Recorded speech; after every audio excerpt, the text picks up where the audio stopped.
যদি আপনি, এখানে আমি আপনি বলতে পুরুষদেরকে বুঝিয়েছি।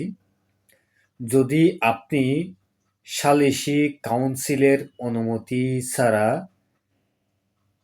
প্রথম স্ত্রী থাকা অবস্থায় আপনি দ্বিতীয় বিবাহ বন্ধনে আবদ্ধ হন, তাহলে সেটি আপনি 1961 সনের মুসলিম ফ্যামিলি লস অর্ডিন্যান্স এর সেকশন 6 অনুযায়ী শাস্তিযোগ্য অপরাধ করেছেন।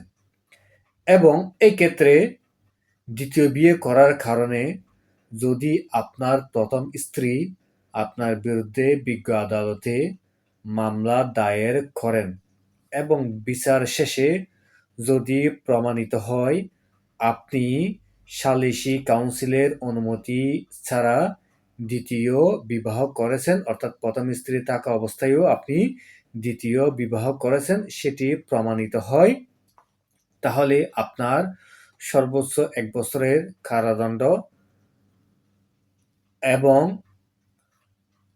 সর্বোচ্চ 10,000 টাকা জরিমানা অথবা উভয় দণ্ডে আপনি দণ্ডিত হতে পারেন, যদি আপনার বিরুদ্ধে আনীত অভিযোগ প্রমাণিত হয়। তাই আপনারা দ্বিতীয় বিবাহ করার আগে সালিসি কাউন্সিলের অনুমতি নেবেন। ধন্যবাদ।